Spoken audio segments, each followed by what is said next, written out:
The New Positive Psychology, Scientific Look at Happiness and the Meaning of Life. Author Martin Seligman. Subtitles by freebooksummary. Introduction and humor. Books, articles, essays, dissertations and poems have been written about happiness. Yandex alone gives 26 million answers to the query happiness. Sociologists, astrologers, political scientists, theologians, writers, poets, musicians, rich and poor, young and old, men and women have tried to understand this phenomenon, but a single formula has not yet been found, and the increase in the number of happy people cannot be fixed. Psychology, in the study of happiness, strange as it may seem, is somewhat behind.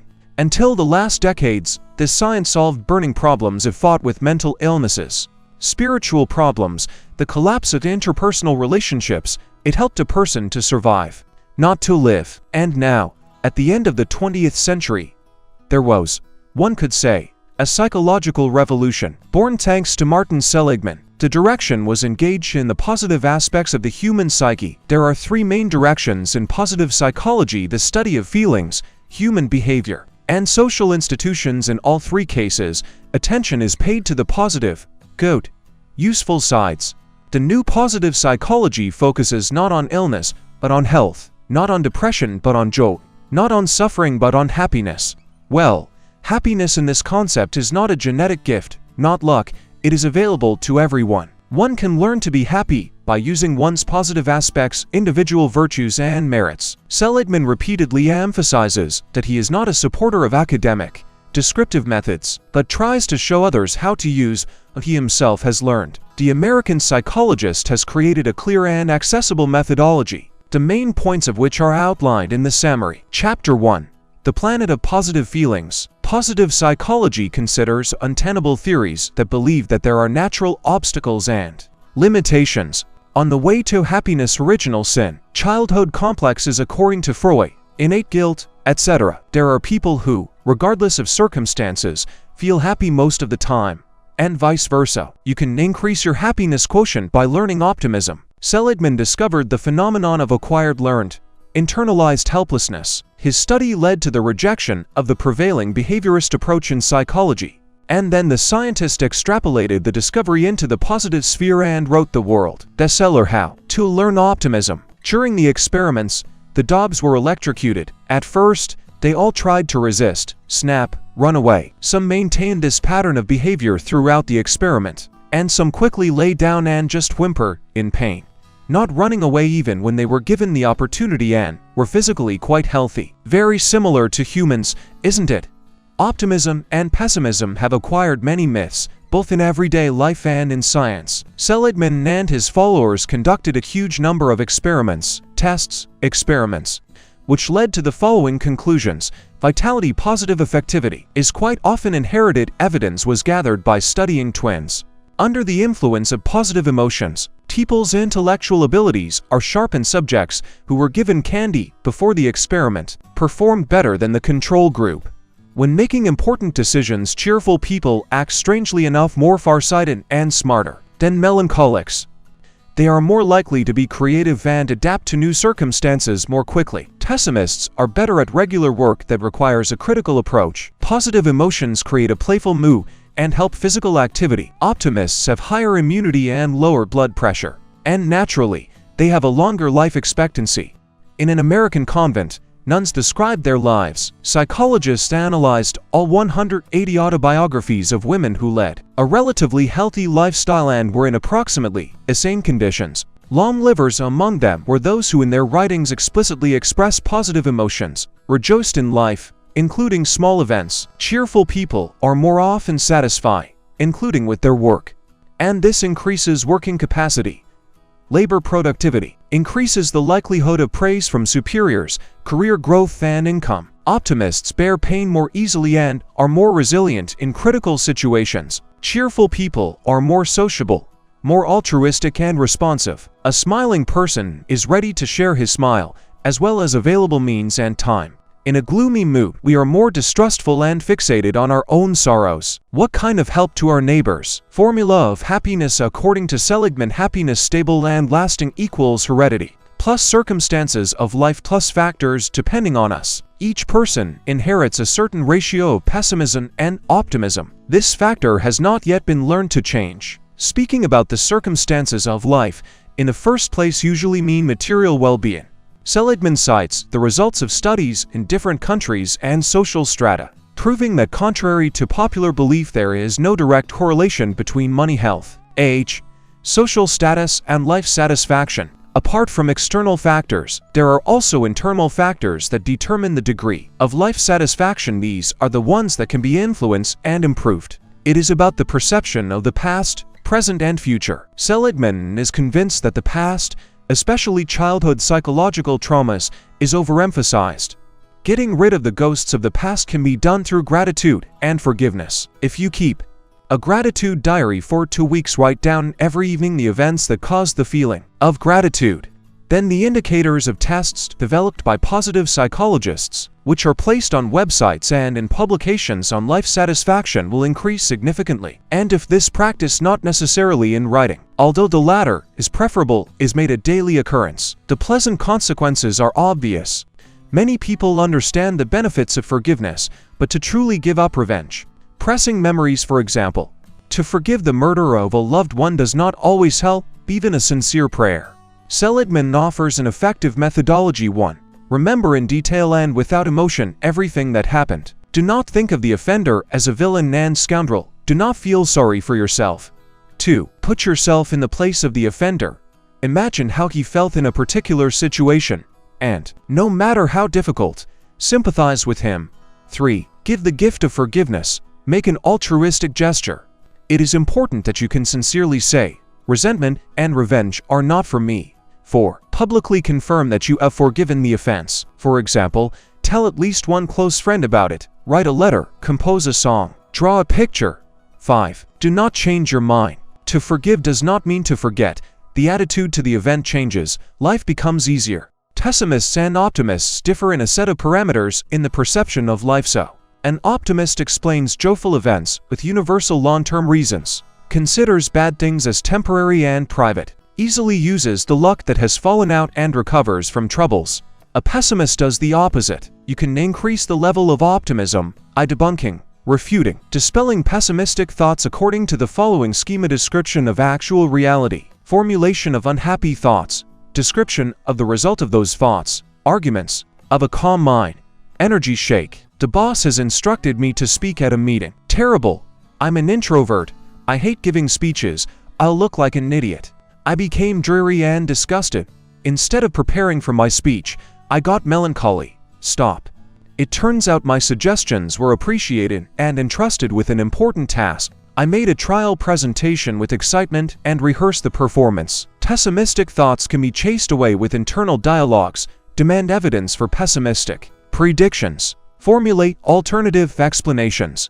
Reduce the tragic consequences of a particular event. Reduce the significance. Minimize unhelpful negative experiences. Positive present implies pleasures and spiritual satisfaction. Pleasures necessarily contain a sensual component, hardly affect the thinking process, and are fleeting. This applies both to gross pleasures, the pleasure of taste, smell, and to higher pleasures that require more complex external stimulants, admiring a sunset, fun, comfort.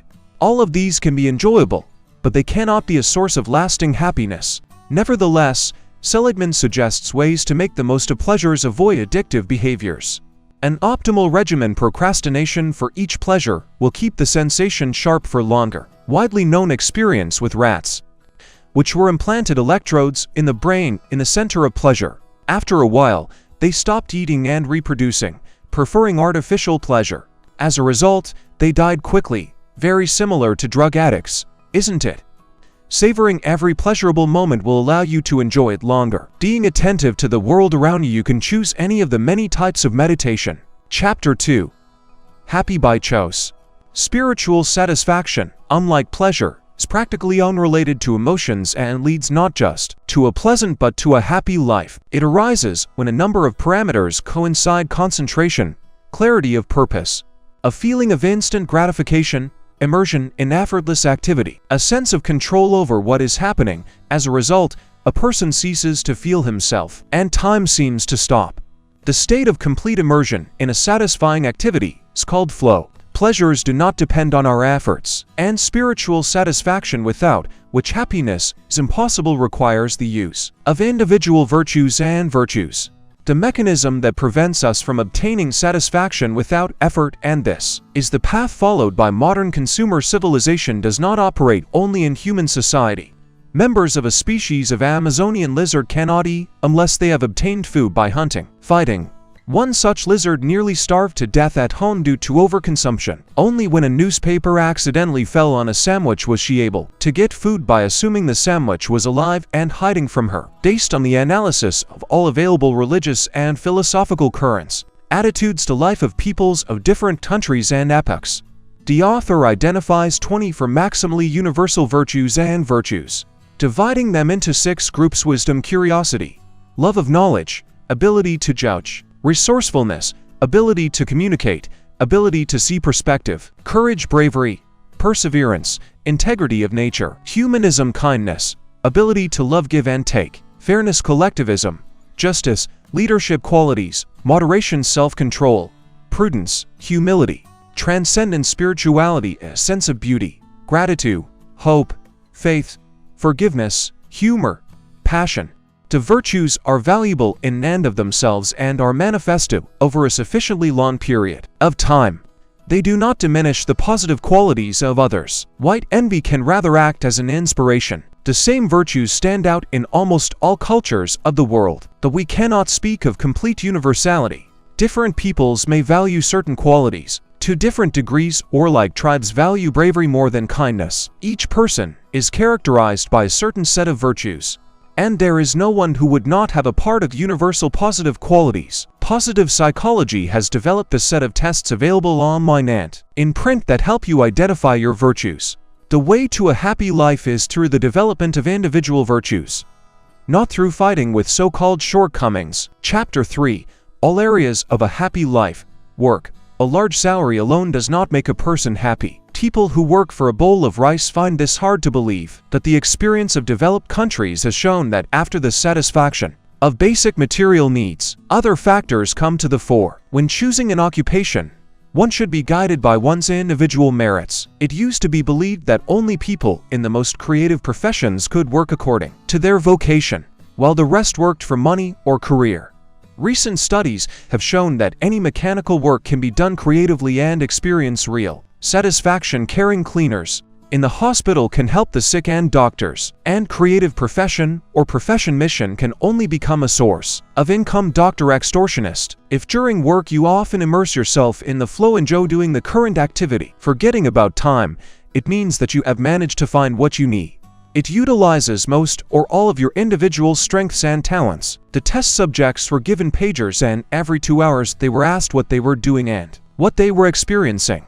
It turned out that more often the state of satisfaction, immersion in the flow people experienced at work, and not during entertainment or passive recreation. The results were unexpected for the experimenters. Seligman's prediction: in a prosperous economy and low unemployment, the choice of work will be determined not primarily by the level of salary, but by the frequency of immersion in the flow. To achieve happiness at work, the author recommends the following algorithm: identify your individual strengths, analyze the available activities, and choose the one where you can regularly use your strengths. Build current work so as to apply your best skills as often as possible. Organize the work of subordinates in such a way that subordinates can maximally apply their strengths. Love disproves the theory of an exclusively rational and pragmatic basis for life. Seligman believes it is nature's answer to the so-called banker's paradox. The banker financier, pragmatist, acts only for reasons of benefit you to me, I to you. But human life is not built according to the laws of the firm's work, and love is not a transaction. Unique virtues can be seen in everyone, and with love to reveal and develop them. Positive psychology considers marriage to be an excellent therapeutic tool. People who considered themselves the happiest, about 10% of respondents, were all, without exception, in romantic relationships at the time of testing. The risk of depression is highest in lonely people, especially after the breakup of a relationship. Seligman distinguishes 3 styles of love: calm, a developed sense of self-worth, maintaining a balance between dependence and independence, striving to make things right when failing, refusing casual liaisons, avoiding suspiciousness, insecurity, desire to maintain distance, desire to hide failures, behave as before, sex without love, restless, inability to understand other people's actions, great dependence, the desire to bind the partner, deliberate demonstration of negative emotions, a tendency to exhibitionism and masochism. The most stable relationships are in couples where at least one partner belongs to the calm type. Contribute to the stability of marriage communication before separation and when meeting. Signs of attention and love. Regular romantic dates in case of long-term relationships, especially explicit mutual approval. The minimum norm of two-way communication is 5 hours a week. In a happy marriage, partners realize their individual virtues to the maximum and also highly appreciate the merits of the partner, considering them unique. And both, or at least one, need optimism. A pair of pessimists will not survive together, and a minor mishap. Children. Young children are natural optimists. They are enthusiastic about exploring the world, learning new skills, which in turn generates positive emotions. This is how the upward spiral is formed. Seligman, father of 6 children, recommends the following key ways to support positive emotions in young children, which come before virtues and help identify and shape them. Sleeping close together. The author believes fears about this are unfounded. Synchronized play. G. Everyone clapping hands together after eating. Age-appropriate toes that induce a state of flow. Correct, unambiguous use of the words yes and no. Praise and punishment must be understood by the child, otherwise they act destructively. Helping the child to feel his or her importance in a large family. Recall before bedtime the best moments of the day. Spot. Use the contract method with positive reinforcement. Seligman compares developing worthiness in children to learning to speak a language. Language ability is given to a person from birth, and he begins to speak any language he hears nearby. The child also learns the language of the family and develops the appropriate traits. Super purpose. There are many paths to happiness: immersion in the flow, development of individual virtues, spiritual fulfillment, and they are all available to the individual, and life becomes truly meaningful if one manages to realize oneself as a part of the whole and follows a high and significant goal: comprehension of God, well-being of mankind, progress. The higher the goal, the more meaningful a happy life is. Conclusion. The road to happiness leads through optimism. Optimists live better than pessimists in a number of ways: longevity, efficiency, creativity, sociability, resilience. A person can learn both helplessness and optimism. Long-term life satisfaction is influenced by health, material well-being, family, age. But there is no direct correlation with any parameter. Real happiness is brought by positive feelings associated with the manifestation of the best qualities, merits, and virtues of a person. There are relatively universal virtues that are recognized in most human societies, religions, and philosophical teachings.